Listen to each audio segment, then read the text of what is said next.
After review, number 25 Green committed a serious foul play offense. The final decision is red card. Wow.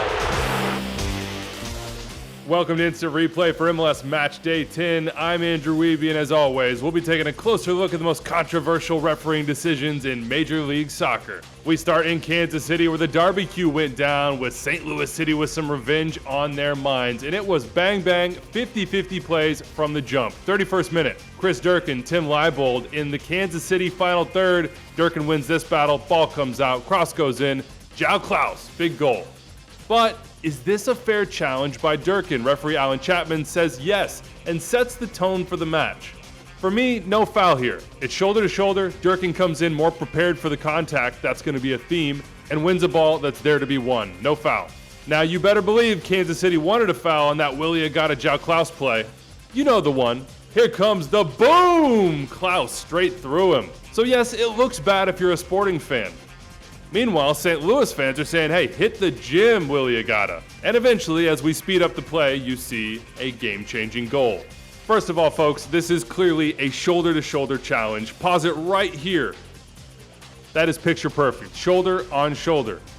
Now, I have three considerations. One, is the ball within playing distance? I say yes. Agata takes a little bit of a long touch, and João Klaus is hunting this down from the start. He has every opportunity to win the ball. Two, is the shoulder-to-shoulder part of a challenge for the ball?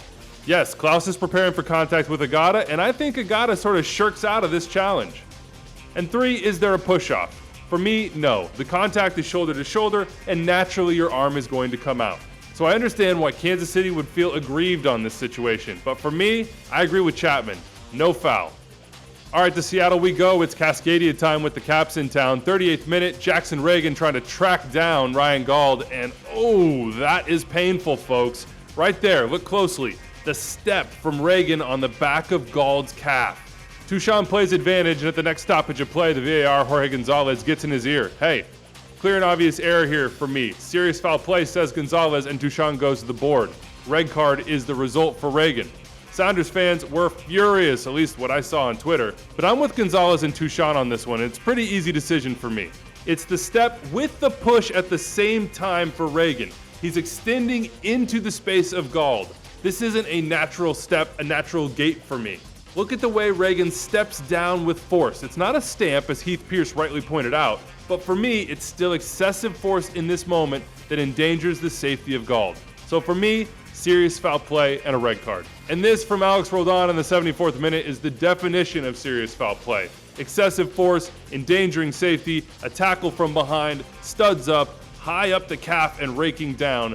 This is the definition of serious foul play, folks.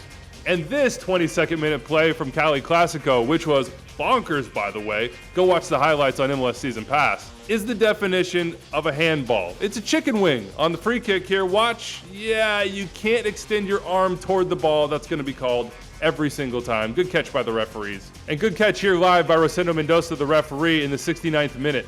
Eric Zavaleta had just come on, but Jeremy Abobasi is bearing down on goal. And watch closely. Yep, right there. Abobasi's arm is grabbed, wrapped up by Zavaleta, and he pulls him down. That's a penalty, and because he's not challenging for the ball, a red card for denial of an obvious goal-scoring opportunity. Abobasi is shooting this ball, and he's not able to do so with Zavaleta pulling him down. And if I think that that is a penalty and a foul, folks, then I have to think this 55th minute play in Columbus is also a foul. Cucho wrestled down in the box by Diego Chara, the legend, but at fault in my opinion on this one. Ted Unkel is the referee, no foul is the decision on the field, and TJ Zablocki, the VAR, does not recommend review. But for me, this is clear and obvious. Yes, Cucho reaches across at the start of the play, but it's Chara who grabs, holds, wraps, and falls down to pull Cucho down inside the 18-yard box. For me, this is a penalty. And I've got red card in the 10th minute of this Montreal-Orlando game. Joaquin Sosa puts in a pretty hard tackle here on Nico Lodeiro. He even leaves his feet, and you can see where that contact starts, high up the shin. Given this combines, in my opinion, excessive force with endangering the safety, I think that's serious foul play. John Freeman gave a yellow card on the field, and Jorge Gonzalez, the VAR, did not recommend review, but I would have liked to see that reviewed. I think this was a red card. One more play in this game, 20th minute. Sirois, the goalkeeper, is called for a penalty kick.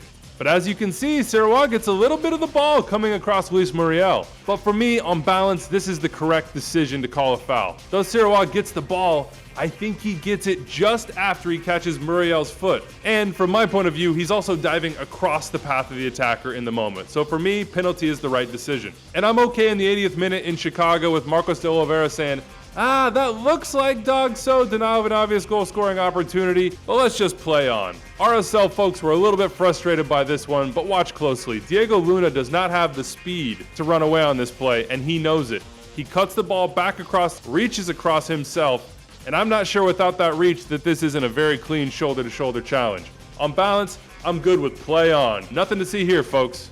And we end with a bit of cruelty, in my opinion, on a fellow Andrew. Andrew Farrell, in the 74th minute of New England's loss, gets called for handball in this play. You can see it, the ball hits the hand. The arm is extended away from the body, so it's a handball, right? That's the way it's called by Mark Allerton, and it's not reviewed by Soren Stoica, and I completely get it. The arm is away from the body. But man, it just makes me feel like this law is unnecessarily cruel. Farrell is leaving his feet to make a challenge. Of course his arm is going down to brace himself. I also think it's behind his body when the actual cross is hit, thus trying to get it out of the way. But in the end, it's blocking across and extended from his body. So I'm good with the penalty, but boy, this handball law sure is difficult sometimes. All right, that's it for me from Matchday 10. Big thanks to my producers and editors, Rich Hernandez and Phil Ivanko. You make the world go round. And a big thanks to every single one of you that hit me up on Saturday and Sundays with plays to nominate for the next week's Instant Replay. Please, give me the time codes.